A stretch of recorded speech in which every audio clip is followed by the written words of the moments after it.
Kia ora, welcome to Parliament TV. The first story in this hour comes from the TVNZ Digital Production Library.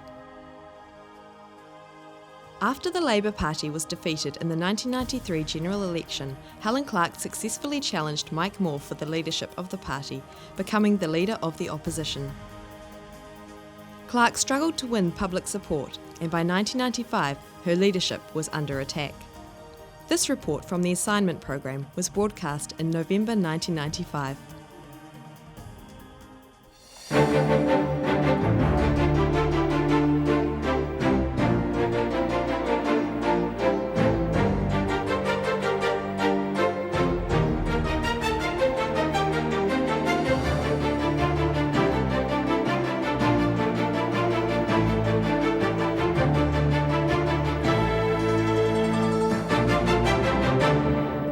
It's been another week the Labour Party and its leader Helen Clark would probably sooner forget. This time charges that the party's ranking of candidates on its list for MMP were dominated by the politically correct and feminists. All part of a continuing charge from many quarters that the reason Labour's wallowing in its lowest poll rating for years is because it's lost touch with its traditional blue-collar constituency.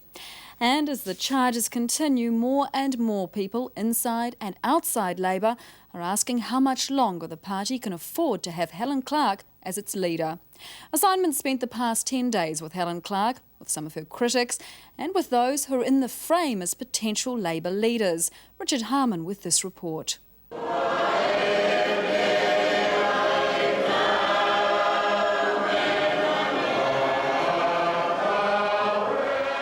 2 weeks ago, Helen Clark escaped to Niue. She went to celebrate the anniversary of the island's independence, but she left behind a demoralised Labour Party foundering in the polls. It's not surprising she's showing the strain. Indeed, while she was here in Niue, Labour's own pollsters Insight reported that what the other polls were saying was true. Labour, under Clark's leadership, was in big electoral trouble. At the same time, this advertisement for an asthma appeal was showing voters another side of Clark.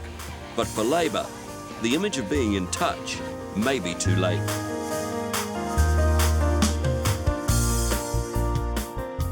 Helen Clark knows only too well what happens when a political party tumbles in the polls.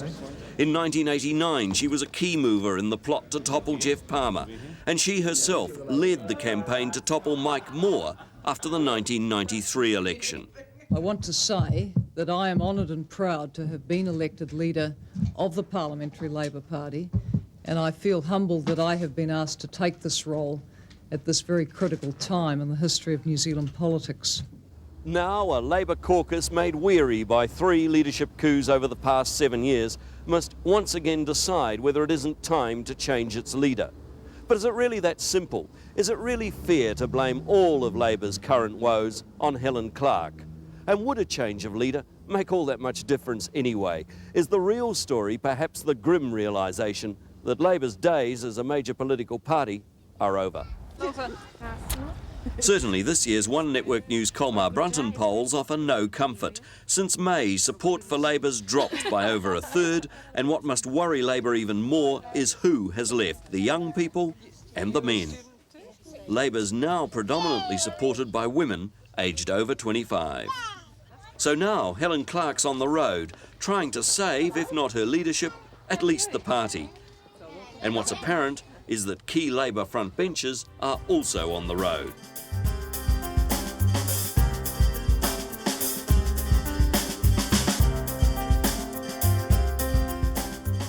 There is a subtle but nevertheless real leadership contest going on within Labour's caucus to see if there is someone who can do better than Helen Clark.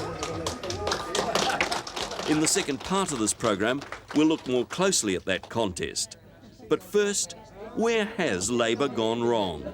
What Helen Clark sees and hears at party gatherings like this one in Wellington's Kilbirnie must worry her. What's notable is not who's here, but who's not. Labour's lost much of its traditional blue-collar constituency. Last weekend's meeting to draw up the order for Labour's list candidates only compounds the problem. The criticism over who Labour really represents. It looks like a suicide note to me when you have Jim Sutton, Jack Elder and Damien O'Connor at the bottom and people like Mark Goshi up the top. Trade unionists like the Printing, Packaging and Media Union Secretary Paul Tolledge constantly hear the complaints from their members. I think it's the need for the parliamentary team to be out there campaigning and clearly articulating what they stand for. I think there's been too much of the parliamentary party and the leadership acting as if they were the government in waiting. Chris Trotter, good morning. Fact number one, the real problem people on our roads are not young people as such. They're people. Chris Trotter was on Labour's left wing. Now he's a political commentator and closer to the alliance. Labour's leadership can't stand him, but Trotter says in public what even some Labour MPs are saying in private. So in politics there's a rule, and that is don't be what you're not. If the voter has a choice between a real Tory party and a fake Tory party, chances are they'll vote for the real one. The composition of Labour's caucus very much reflects its obsession with winning that middle ground, which was its raison d'etre right through the 80s. And now there are very few people, in fact, left in the Labour caucus who can credibly stand up in front of a working class audience and be at all believable in terms of articulating their interests and aspirations. The battle between Labour's new professionals and its old guard to take control of the party has occasionally exploded into the public arena, like this clash in 1990 between Michael Bassett and then party president Ruth Dyson. It is a disgrace to the Labour Party, a disgrace to Commodore Dyson. These days, Bassett is a historian, and he goes back to the death of Sir Joseph Ward's Liberals after the First World War to find parallels to what's happening today.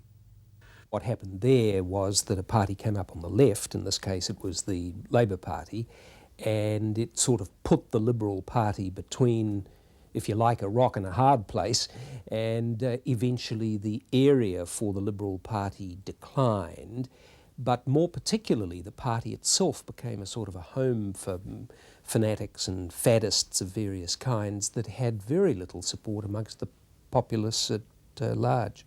And I think that's exactly what's happened to the Labour Party. On the one hand, the voters want it going one way, and on the other hand, they're having to put up with political leadership that's going another way, that has a whole series of agendas that really aren't of interest to your ordinary voter. And it happened to the Liberals, it's happening now to the Labour Party. I think there's a bit of sour grapes coming from the so-called right on that. And I don't believe for a moment we've lost touch. I know that the issues that I've taken up are the issues which Labour people throughout New Zealand write to me about, talk to me about, see me in my electorate about, call me about. I am confident that Labour is on track with its policies, but it's had a difficult year in getting a message over. I think the Labour Party, as it exists now, is truly reflective of a narrower band of party supporters. Most of the people I feel close to, whose values I share, whose dreams I want to fight for, don't go to party meetings. How does the party remedy this problem that it is not representative of the broad stream of New Zealanders? I have a different view of life. I have a different set of values. I have a different dream for this country than many in the party now. Well, that's fair enough. They are in charge. They are members of the executive. They are selecting the list candidates. They are writing the policy, and they will be judged at election time, as I was judged at election time. Not surprisingly, Michael Bassett agrees, and he looks to the British Labour Party's middle-of-the-road leader, Tony Blair, for answers on how to solve things here. Capable of governing this country.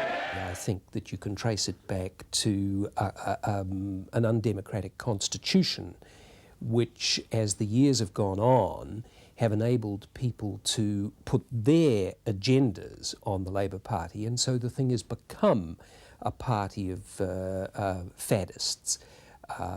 Sadly, Helen Clark's strongest supporters are themselves the beneficiaries of an undemocratic constitution. And I think she would find it very, very difficult to do a Tony Blair on the New Zealand Labour Party that would be likely to appeal to the populace at large, see her stamp her authority on the Labour Party, because her own supporters within the caucus would get edgy. But as far as Helen Clark's concerned, her critics have a far simpler agenda. I say that fundamentally those people don't like Labor having a woman leader, and they didn't like Labor having a woman president either. We'll be back in a moment to look more closely at Helen Clark and those who might replace her.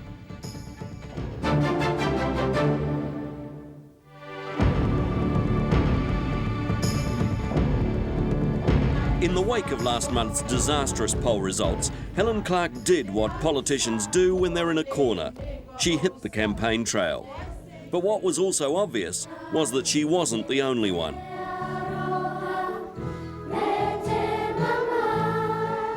Inevitably, any discussion about Labor's future comes round to the question of leadership. Why can't the party relate to its traditional electorate, the kind of people who live in suburbs like this, St Kilda, in Dunedin? Increasingly, though, more and more Labor MPs are willing to debate quite openly who they believe might succeed where Helen Clark appears to have failed. When you talk of possible alternative Labor leaders, you must first talk to Mike Moore. I will not get the leadership of the Labor Party based on the members of the Caucus now. You know that. I would have less support now than I had 2 years ago. Would you like to be leader again, one day? Not of the Labor Party as it exists now. It's quite a good idea, I think, for members of Parliament to come out and talk to people in their streets. But Mike Moore's sentiments aren't echoed by one of his old allies. In England, a member of the Labor Party. Every Saturday, Phil Goff's out in his West Auckland electorate door-knocking like it's election year. Hello, how are you? But this is a new Goff. He spent 3 years out of Parliament teaching at the Auckland Polytech, and he's come back having learnt some very hard lessons. I think the pressures of being a minister for 6 years at a time which was probably politically the hardest time that any government has faced did tend to make individuals robotic. I certainly found that. You were at your desk too many hours of the day, and it did tend to draw up a barrier between you and a lot of other people, the ordinary people, for example, in this street. And that's maybe as near as Phil Goff ever gets to apologising to Labor's heartland for some of the excesses of Rogernomics, which raises the question, is he after the leadership? I've said that under these circumstances, as I see it, my name would not be in the ballot because of my personal circumstances with my family. Does this mean that you absolutely rule it out? Sometime in the future that may be a possibility. For the present, no. But if Phil Goff is forced to pick a replacement for Helen Clark, Michael Cullen is one of his choices. Well, I think there are a number of people that are capable of leadership within the Labor Party. I think along the front bench, particularly of people like Mike Cullen and Annette King. And it's plain that the people Michael Cullen identifies with are the same sort of people Mike Moore and Phil Goff identify with. Heartland Labor. And again from Michael Cullen, you hear veiled criticism that the party's been taken over by the politically correct, and that's why it's not getting its message through. There's still that strange perception of Labor as if we're really about sort of fringe issues the whole time. Certainly, most of us have argued for things like rights for homosexuals, but that's part of a much broader process in the Labor Party of policy saying rights for all people. We support Maori rights where there have been grievances in the past, but we support Pākehā rights to live in this country and to make their way in this country. We are all part of this country, not just some of us. Now, some of that message isn't getting across as clearly as we would like, and as a sort of male, rampant heterosexual within the Labor Party, I sometimes find it frustrating that people sort of come off with this sort of strange stuff about fringe politics. How are you? And so Michael Cullen goes off to press the flesh in traditional Labor environments like this sheltered workshop, unashamedly admitting to being a candidate for the leadership if Helen Clark was to step down. If there is a change, if Helen steps down, then yes, I would seek the leadership. I think I'm ready to do that now, and I think I probably bring to that job probably about the largest combination of social and economic expertise of anybody in the caucus and in the parliament. But under what conditions does he believe Helen Clark would step down from the leadership? I think Helen would make that decision on the basis of public opinion polls, if there's no improvement in our position, and by discussion with her caucus colleagues, and particularly her senior caucus colleagues and her friends. Leaders have to have support. I went to the caucus 2 weeks ago and asked if I had that support. I clearly had overwhelming support, And as long as I have overwhelming support, I will continue to do the job if I believe I can be effective. But Michael Cullen is insistent that within the caucus at present, there's talk about who would replace Helen Clark if she stepped down. What is different, I think, about the present discussions within the party is that they are exactly that. They are considered, mature, rational discussions. I've told the caucus that I'm not prepared to be part of any coup, of any nasty attempt to stab people in the back. If Helen decides to step down, I will seek the leadership of the Labour Party. What do you think of the fact that people like Michael Cullen are quite willing to discuss with us sometime in the future when they might be the leader of the party? Well, everybody's willing to have that aspiration. If he wishes to discuss it with you, that's up to him. But I have overwhelming support in that caucus, and as long as I have that support, I will lead Labour as the person for the times. From where we've been. But does Michael Cullen have the numbers? After all, his support in caucus of the Reserve Bank Act has prompted many on the left to ask whether he doesn't really belong on the right. Well, in fact, I'm not a candidate of the right wing. I've never been on the right wing of the Labour Party. I do stand for economic rationality. I do not believe that we can go backwards. How are we doing over on You hear that line often from Michael Cullen. It's a reference to the Alliance's economic policies. But could Labour ever hope to form a government without the Alliance? I think Labour can become the government. It may require certain understandings with other political parties. It may require, and certainly will require, negotiations on legislation. As I've said, other political parties will have to be brought within the frame, if you like, in terms of legislation, in terms of policies under a future Labour government. I accept that completely. Could you, Michael Cullen, ever sit around the same cabinet table as Jim Anderton? Well, I think that might seem rather unlikely, but I'd remind you I sat around the same cabinet table as Richard Prebble, and that's a pretty hard act. The fact, though, that Michael Cullen's been as frank as he has been in this programme means that Helen Clark's got problems. Along with all of Labour's other problems, it's clear that Clark will enter the run-up to what must be a critical election for the party, having to watch her friends as well as her foes. I think what the caucus is mindful of is that the whole team has to pick up its performance and its energy levels. I have worked incredibly hard as Labour Party leader. I think I've succeeded in bringing a pretty disparate bunch of people together. I can't win the election on my own, and I think most people are mindful of that. Nobody could. That report from the assignment program was broadcast on the 2nd of November 1995. Helen Clark led the Labour Party to victory in the 1999 general election. She served as Prime Minister for 9 years. In 1977, New Zealand signed the Gleneagles Agreement with the other Commonwealth nations. This committed the government to discourage all sporting contacts with South Africa. In 1981, one of the biggest political debates revolved around the South African Springbok rugby tour of New Zealand. In March that year, journalist Dennis Grant interviewed Prime Minister Robert Muldoon and the leader of the opposition, Bill Rowling, about their attitudes to the impending tour. Prime Minister, if you personally don't want the Springbok tour, if your government doesn't want it, and if, as you say, the majority of New Zealanders don't want it, why haven't you come up with a formula that stops the Springbok tour? Well, I don't think we can come up with a formula that stops it inside our overall policy. You see, Rowling's now calling for us to refuse them visas. Well, the Labour Party's had an on-again, off-again thing on this, visas and passports. One moment they say they would refuse them, another moment they say they wouldn't refuse them. They've done this over the years.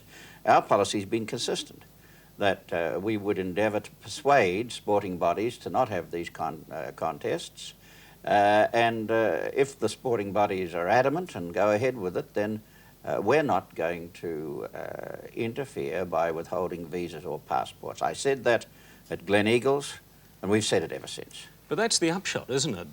That if you say that the majority of New Zealanders don't want the tour to go ahead, then a minority is ruling. I don't really see the point. When people bring various assorted stirrers from overseas, I think the majority would rather they don't come here. But in accordance with our law and customs, if they are not criminals, they have a right to come here as visitors, even though the majority say they're unwelcome. Well, we had, for example, Russian trade unionists coming here. All right, I don't think the majority of New Zealanders thought they were very welcome, but they came here. But there's an awful lot more at stake here, isn't there? I mean, the potential for violence in this tour is considerable now. You've acknowledged that. The government's already agreed to spend almost $3 million on match Well, you know, this figure goes up every time you say it. It looks as though the figure will be around about $2 million. Well, but it's still a big sum. $2 million of taxpayers' money. Sure. Nonetheless, for a tour which the majority of people don't want. I think the majority don't want it, yes. Well, you're certainly opposed to it now, and you've come out... no, but I've never taken any other view. People are trying to make a big thing over something I said yesterday. I've never taken any other view. I've told the rugby union this right from the very beginning, as Tallboys has. Well, isn't that the business of government? I mean, you're elected to rule. If the majority don't want it, surely it's up to you to find some way to stop it. Well, if you are saying that we should withhold visas from these people and create an entirely new policy under which anybody we don't like, we withhold visas from, then my answer to you is no, we're not going to have that as a policy. Well, that was the formula that the Labour Party used successfully to stop the last tour. Yes, after promising that they wouldn't. Yes, that's true. Prior to the election, they promised they wouldn't. After the election, they broke that promise. Well, we're not going to do it that way. But there must be another formula, surely. Well, you tell me what the formula is and I'll consider it. Mr. Rowling, you've been telling Mr. Muldoon today that talk's cheap, action's what needed. What would the Labour Party do to stop this tour? Exactly the same action that we found necessary in 1973. That is the withholding of visas. And we have kept a consistent line from 1973 to 1981. Well, I wonder just how useful that exercise was. There is a school of thought that suggests it had some effect on your defeat in 1975. And the upshot was that you really did change horses midstream. Mr. Kirk said he would not restrict South African team, and after the election changed his mind and indicated that he would withhold visas. I think the sign of any good government is a government that's prepared to accept the realities of the situation. And in 1973, no matter what the cost, we were prepared to accept the realities of the situation that existed at that time. We were not prepared to sell New Zealand's international integrity down the drain, and we were not prepared to see New Zealanders breaking other New Zealanders' heads open for the sake of a game of rugby. We were not prepared to have that in 1973, and we're certainly not prepared to have it happen in 1981. And I think this is time that the Prime Minister who leads the government should show that he leads a party that is capable of governing. He very obviously isn't going to do that, is he? I mean, he's not going to withhold visas. What else can he do? I don't think there's much action open to him. After all, the government signed the Glen Eagles Agreement on behalf of the people of New Zealand. It's not a party, or should not be, a party political issue. It is not a matter of what the National Party in government would do, or the Labour Party. It's a matter of what is right for New Zealand, what is correct in terms of our international obligations, particularly under Glen Eagles, and certainly what is right to ensure the general well-being of our people inside our own country. Now, if that requires stern action, and if it requires, in fact, government to say that we were wrong in the first place, as Norman Kirk was prepared to do in 1973, then that's the sign of strength in government. But if we have, as apparently the present government has done, take a public opinion poll quietly and find out that most people are against the tour, and then come out and say, me too, but not be prepared to do anything about it, that's not government. That's simply opting out of the situation. Mr. Muldoon disagrees with you on that. You said in your statement today that he seems finally to have stopped dithering and decided that he's personally against the tour. He says that's not true. He says he's been saying that for some time now. He must have been whispering very quietly, because very few New Zealanders have heard him say that. They've heard the Minister of Overseas Trade, the Minister of Foreign Affairs, Mr. Tallboys, speak out very firmly and very clearly. But there has been a singular lack of voice from the Prime Minister on this issue. There has been a singular lack of support for the activity of the Minister of Foreign Affairs up until now. But as I said, apparently the National Party have taken a poll. They've found that the most New Zealanders are opposed to the tour for whatever reason.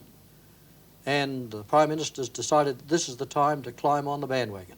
Put very, very simply, Labour sees no option to stop the tour, no visas. No visas. That item was broadcast on the 11th of March 1981.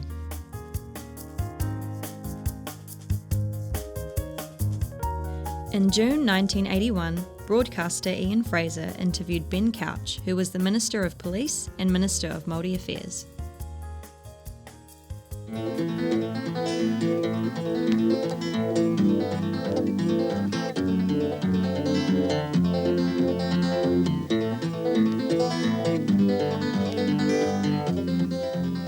A man with a mortgage on the front page. Police and Māori Affairs Minister Ben Couch has the knack of making news. At Christmas he issued a call to birch the bashes. In April he urged the police to meet violence with violence, to go in boots and all. But the issue he's most closely identified with is the controversial Springbok tour.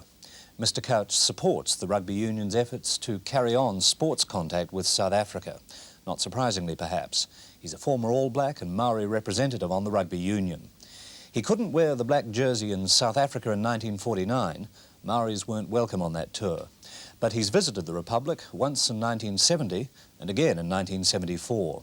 And he's adamant that Springbok and All Black must be able to go on meeting. Only days after he entered the cabinet in 1978, Mr Couch came out in support of continued sporting contact. He believes politicians have to keep their sticky fingers out of sport, those are his words, no matter what the Gleneagles Agreement might say. He summed up his feelings about Gleneagles on April the 15th, 1979. I believe that the Gleneagles Agreement has been forced upon us by people who do not have the same kind of democracy that we have. Under Gleneagles, he claims New Zealand has agreed to go so far and no further in discouraging contacts with South Africa. More headlines on January the 22nd this year.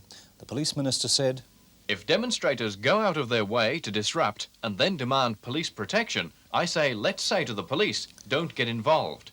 And with the tour now just over a month away, Mr Couch was stirring the waters again on Monday in New Plymouth. He urged his audience to think back to the Commonwealth Prime Minister's conference in Nigeria. A week after the conference, the Prime Minister of Nigeria ended up with a bullet in the gut. These are the people who condemn New Zealand, and we're the ones putting our hands in our pockets, giving thousands of dollars to appeals in African states. Let them boycott us, Mr Couch challenges.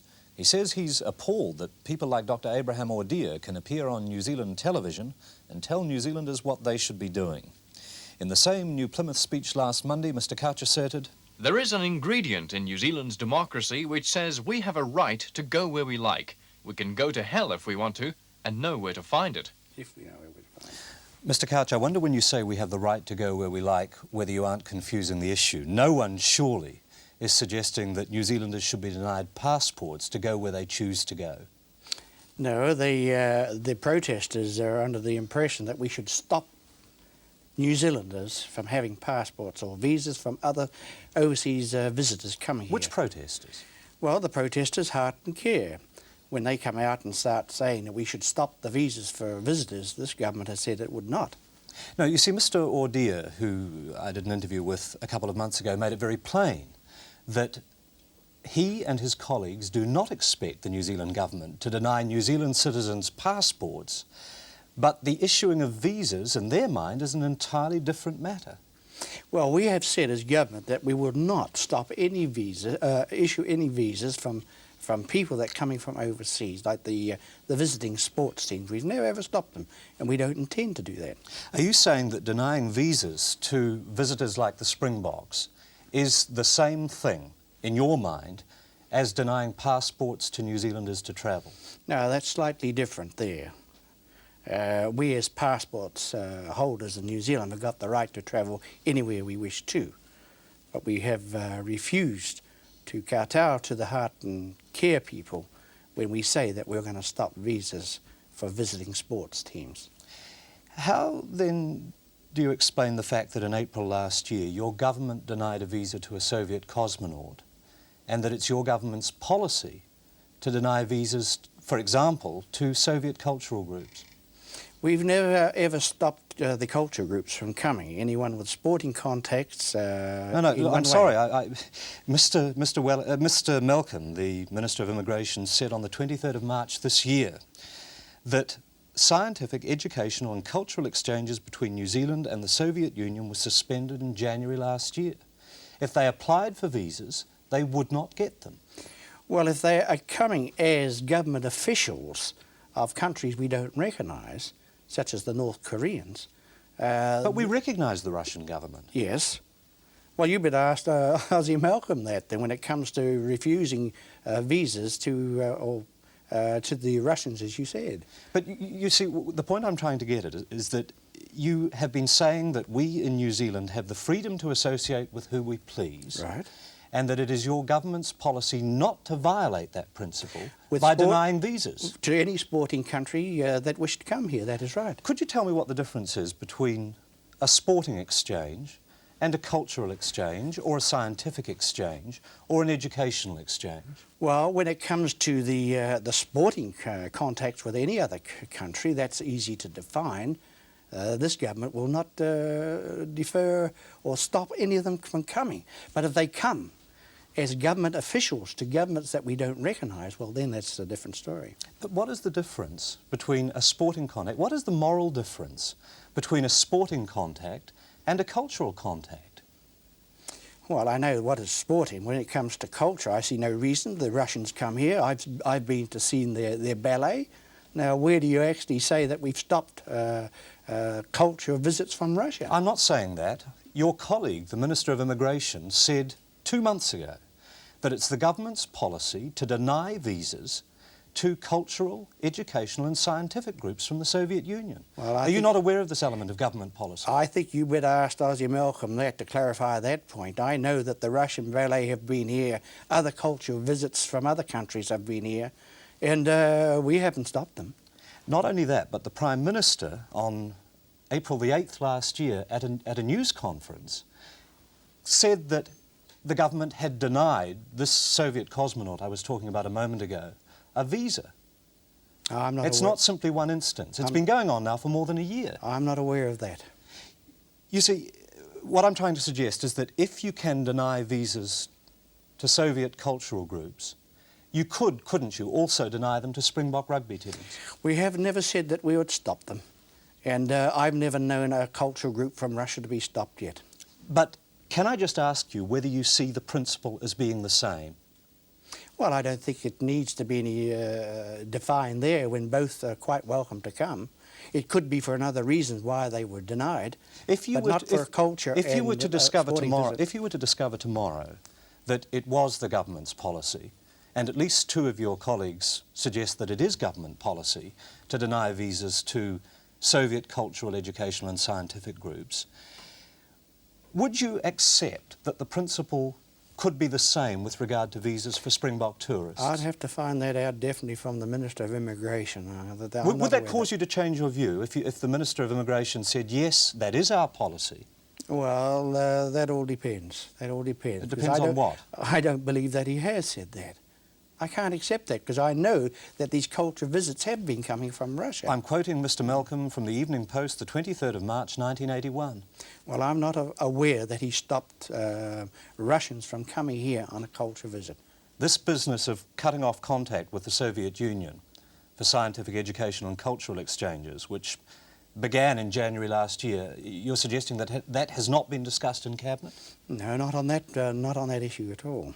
You've also made some statements recently that bear on another freedom, the freedom of the press. You said that you were appalled that people like Dr. Ordeer could appear on New Zealand television to tell New Zealanders what they should be doing.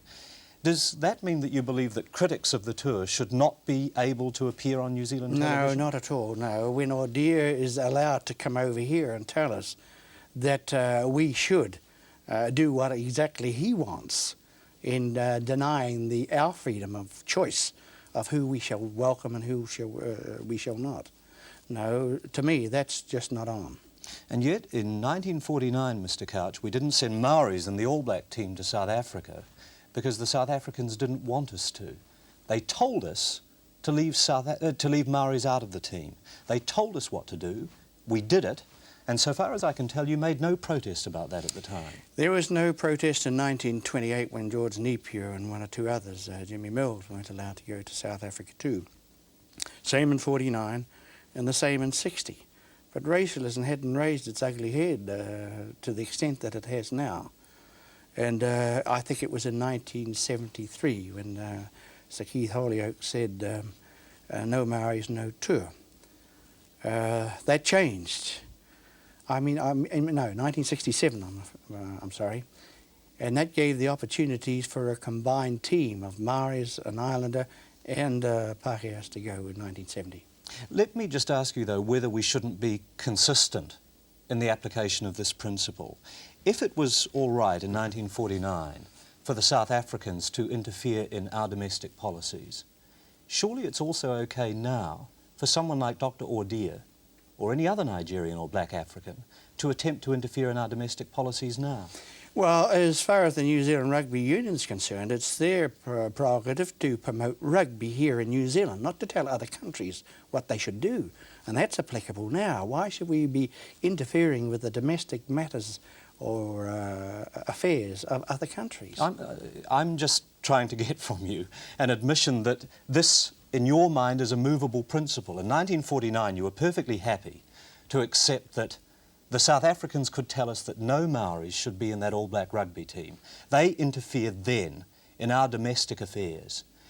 In 1981, Dr. Ordia does the same thing. Surely the same principle applies. If it was okay for the South Africans in 49, why is it wrong for Dr. Ordia now?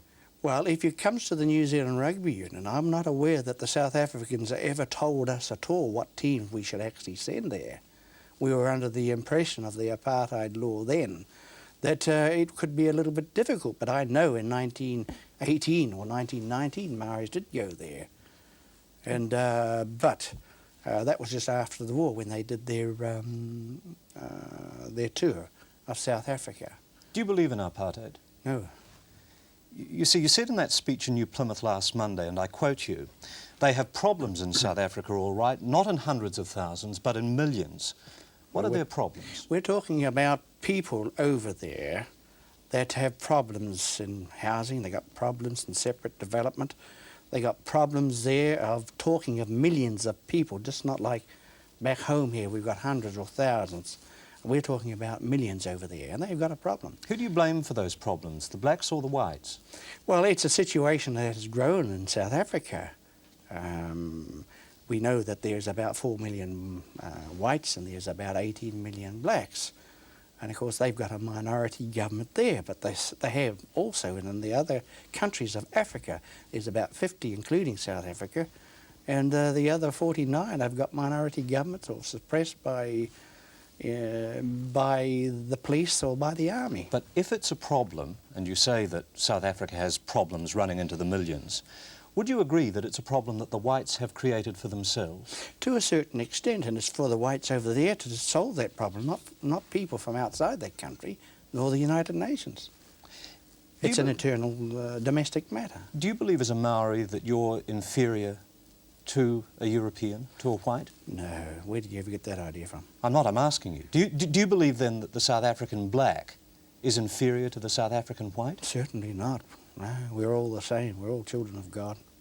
Can you put yourself in the position of the black South African who is treated every day of his life as an inferior person? I wouldn't say it is inferior. Under the laws and circumstances pertaining to South Africa, they've got their problems, and this is one that they've got to settle themselves. I'm sorry, are you seriously suggesting that the black in South Africa is not treated as an inferior being? No, he's treated like a human being. But he doesn't have the vote. He has no right to make any decisions about his own future. But the whites have that power. But the whites, of course, are trying to develop a vote for themselves, for the blacks themselves, by having a separate state organised for them. This is part of their progress in trying to overcome the situation that they are facing in South Africa itself. Yes, as far as you're concerned, it's not a matter of white superiority, black inferiority. No. Even though the whites have the decision-making power. They got the decision-making, that is true. And the blacks do not have a vote on whether they go into these separate homelands and so on that the South African whites are creating for them. Well, this is because of the complicated position that they find themselves in there when it comes to separate development, when they are a minority and the black people are in a majority. But if you were to be shifted somewhere, if you were to be shifted from the place that had been your home for some considerable time to another place, wouldn't you want to have some sort of input into that decision? Well, in New Zealand, yes, we're very much aware of that. But this is one of the reasons that I don't go along with apartheid. Our method of protest is different from what the others are calling for. You see, the essence of the apartheid program, as you've just said, is the creation of these separate homelands. The Zulus have their own state, and so on for most of the other tribal groups as well. South Africa has not promised to abandon that policy as it reforms its apartheid laws. Well, one of their difficulties, of course, is the tribal infighting that happens between a Xhosa, between a Zulu, between the Indians. These are the difficulties that they've got to try to keep them apart. I want to know, though, whether you support the separate homelands policy of the South African government. They've got the opportunities there if they will take them. You do? With the South African government offering them the separate development. Yes, you do support that policy of the South African government? Yes, here is a policy for them, yes. Does that not mean, Mr. Couch, that you support the policy of apartheid? No, it's not. But that is what apartheid is about.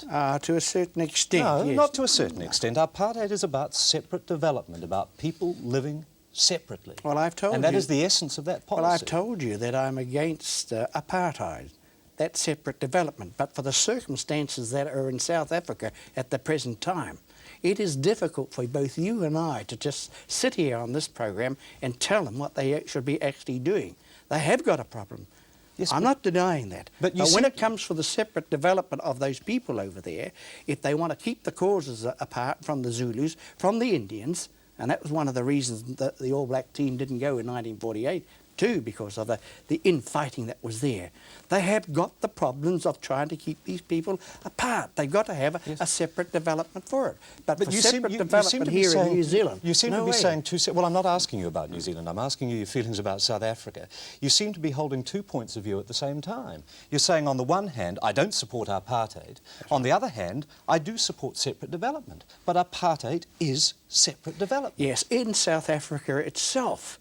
Yes, so you support apartheid in South Africa? Yes, over there. I've got to, because of the conditions that I found when I went there in 1970 and 73. But for separate development in New Zealand, no way. But that's not an issue. No one suggested there should be separate development in New Zealand. Have they? Have they? No, not on your program, but there's others. We've got a few activists that want it that way. You once said, quote, rugby has accomplished things where politicians have failed. Could you tell me what rugby has accomplished in South Africa? Well, sport, I believe, it breaks down many barriers.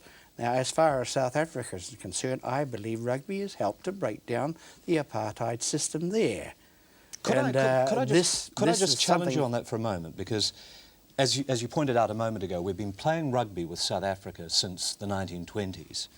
Yet it was in 1948 that a nationalist government was elected in South Africa, and that's when apartheid really got going in a big way. Surely history and logic suggest that the sporting contact which we had with South Africa between 1920 and 1948 actually gave apartheid a kick along. Oh, I wouldn't say that. It's broken down many barriers. If you saw what happened in 1970, and I've been back since 1970 to 74 to see the inroads that rugby has made, it is a great lever. We don't care of your colour or your religion or your race. It means that we're all level together when we go onto a football field. This, I think, has helped to break down many barriers. But we're not all level in South Africa once we come off the football field. Surely it wasn't till we said no Maoris, no tour that the South Africans made the concession of allowing Maoris in a New Zealand rugby team, and it wasn't till we threatened isolation that they started making the other changes that have taken place in apartheid in sport. Aren't they the products of isolation of South Africa? Well, they're helping towards it, no doubt, but we are asking to give South Africa a chance. Rugby, of course, is an international game. They just happen to be with it.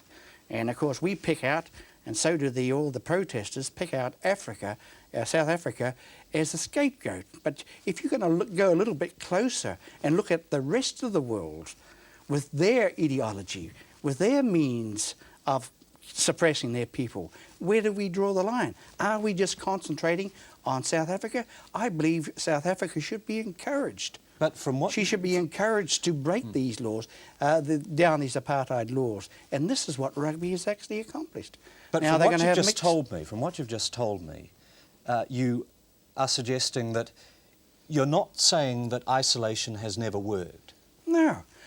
The isolation of South Africa in sport, you're conceding now, has actually had some effect. Well, yes, by communicating. When it comes to isolating Communist China for 20 years, that accomplished nothing. I'm a firm believer in building bridges. The Berlin Wall is a growing example for 40-odd years, where we've got armed camps on both sides. Hasn't changed their ideology, but it's got a wall separating them. But the difference in South Africa seems to be that isolation has achieved something. No, when you're talking about South Africa being isolated, isolated from whom? Think of all the other countries that have been playing sport with the same country. Why just pick us out? We have helped, I believe, in breaking down that barrier by having mixed trials. They are having that now.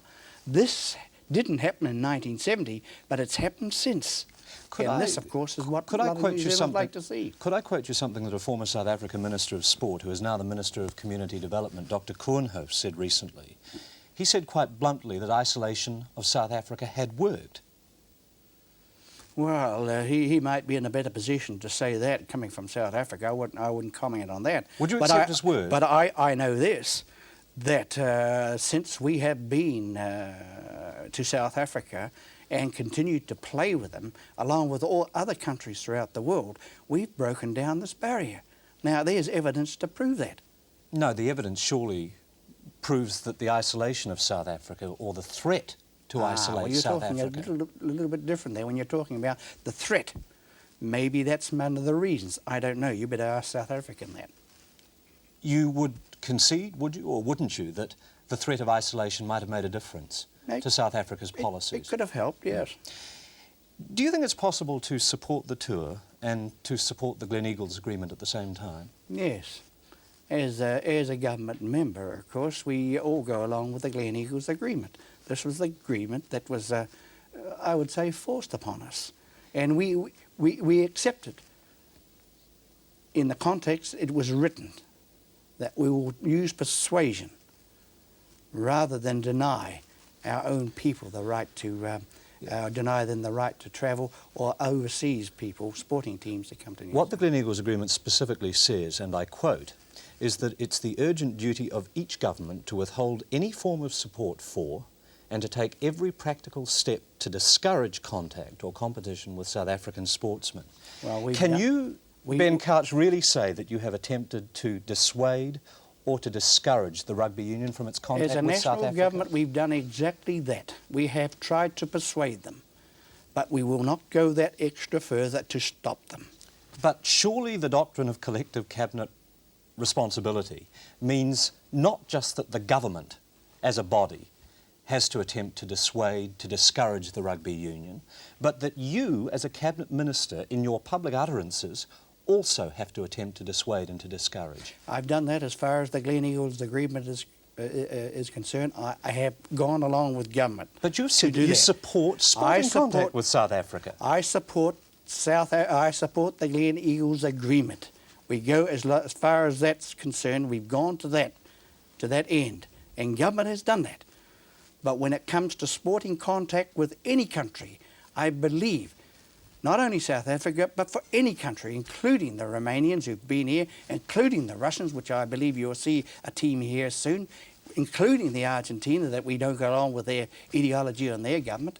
But to all countries, we offer a hand of friendship to teach by example how we can live here in a multiracial society. But with respect, Minister, that is not what the Gleneagles Agreement is about. You can't publicly say, can you, I don't want the tour to happen, which is what the Gleneagles Agreement obliges you to say, and then also say publicly, as you have said many times, I do want the tour to happen. The Gleneagles Agreement doesn't say that we can't stop the Springbok teams from coming here. What it has actually said is that we tell the rugby union or any other sporting authority that we don't want you. We try to persuade you not to because of so-called consequences that might happen overseas. That, to me, is where the Gleneagles starts and where it ends. It doesn't take away that ingredients of freedom that New Zealanders are entitled to have, to go where they wish and to invite people where they wish. But it takes some of your freedom away as a cabinet minister, surely? To a certain extent, yes. When have you attempted publicly to discourage the rugby union? I've left it entirely over to the authority themselves, the New Zealand Rugby Union. In fact, on every occasion you have actually publicly attempted to encourage the rugby union to go ahead with this contact, have you not? Government has written. Brian Tallboys has done that on behalf of government. They have done that to the rugby union. You said on April the 16th, the agreement has been forced upon us. Yes. Wouldn't it be more honest for you to come out and say, I don't support the Glen Eagles agreement, than to try and have five bob both ways? This was made up in Glen Eagles in Scotland there in 1977, when our Prime Minister was involved in that. He came back with that Glen Eagles agreement because of the climate, the attitude that he found that it was there, and we go along with that. But Brian Tallboys says one thing publicly, I don't want the tour to happen. And Ben Couch, another Cabinet Minister, also bound to the Glen Eagles agreement, says, I support sporting contact. I'd like to see the tour take place. That's right. We are entitled as government members, and there's others beside me who have got the same feeling as what I do, and same attitude. But when it comes to a government, a party line, we accept that. I'm a party man. We accept the Glen Eagles agreement in its entirety, no more and no less. All right, I won't pursue the point any further. As Minister of Police, can you see a situation developing where the police might have to call off this tour? No, I can't envisage that. If they told you that they did not have control of the situation, or that they felt they would not be able to have control of the situation, would you bow to that advice? Well, it depends what the violence was all about. I can't anticipate the violence that so many, or what you might be thinking about. It's hypothetical at the present time. But the police have got, by law, the authority to ask government to call off the tour if they cannot control or manage the so-called violence that might happen. So in theory that could happen. The police could possibly call off the tour. I do say they would, yes. Has the government called for an assessment of the law and order situation from the police? We've been working close with the police, yes. But have you actually called for an assessment of the law and order situation? Well, it's hard to visualise even for the police. They don't know what the violence is going to be, how much or how little. It might not be any at all. But you see, Norman Kirk in 1973 called for an assessment in order to be able to make a decision. Yes. Your government has not done that, has it? That has been done, yes. Well, could I quote you something from the New Zealand Listener? On the 23rd of May this year, Chief Superintendent Brian Davies, who's the man in charge of police planning for the tour, said then, and I quote him, the government hasn't called for an assessment and the police haven't offered one. We've asked as government for a report on the Springboks coming here, the possibilities that might arise. The police have come back and have said that they are in a position to take care of the tour that's coming. They will be able to cope with it.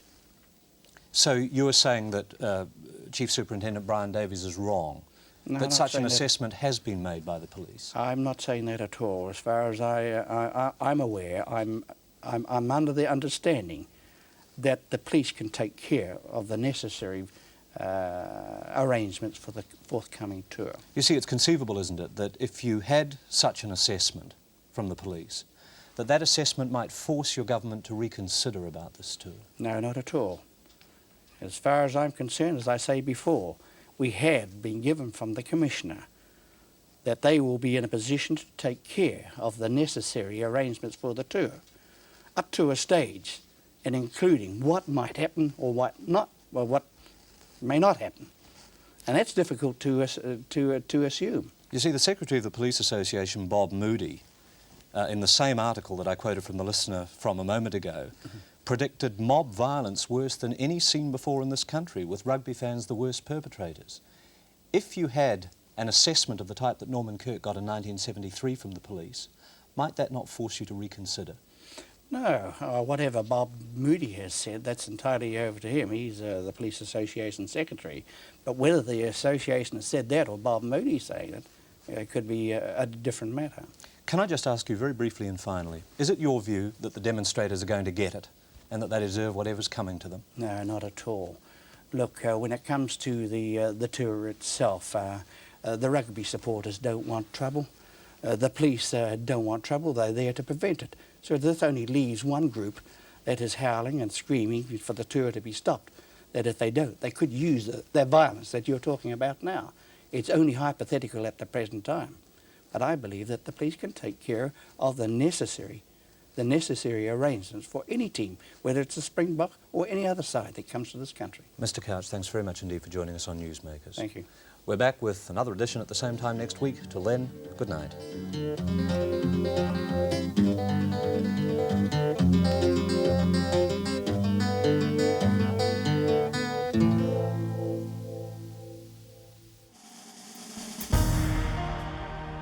That interview was broadcast on the 14th of June 1981. The 1981 Springboks played their first game on the 22nd of July. 2 games were cancelled because of security concerns.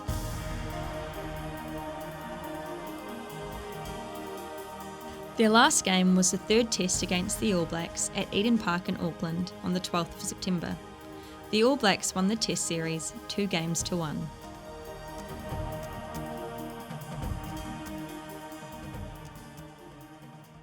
I'm dreaming of a white Christmas, just like the ones I used to know. Good evening, ladies and gentlemen. Welcome to Harmony in the House.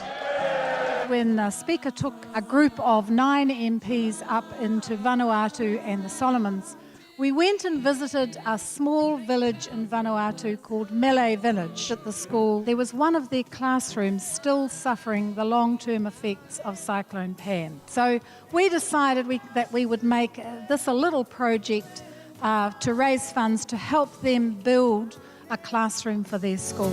Can't you come out to play in your empty garden?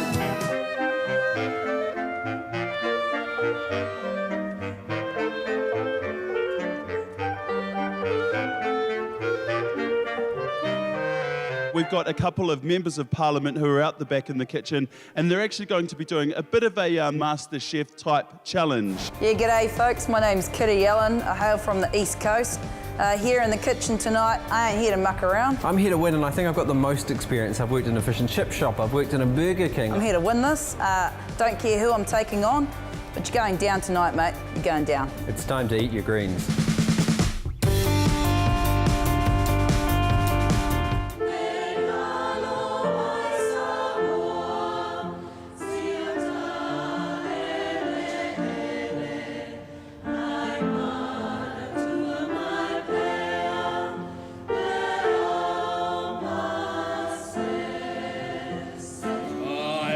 Clark knows full well the secret to surviving is keeping a cool poker face even when you're in too deep. And when the members they drone on all night with tedious repetition, best thing you can hope for is not to fall asleep. Now we have the finale of the cooking show. All right, members, we got 5 minutes. Your dishes should be plated up in about 2. Come on, come on. I need a masher, mate, masher, masher, masher. Quick, quick, tongs, tongs, tongs. Do I still have eyebrows? We're going to taste on your behalf, everybody. Kia ora.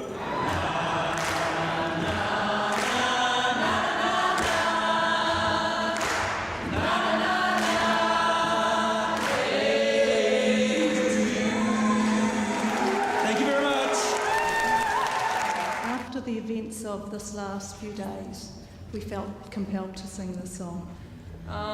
Amazing grace, how sweet the sound that saved a wretch like me. I once was lost, but now I'm found. Was blind, but now I see.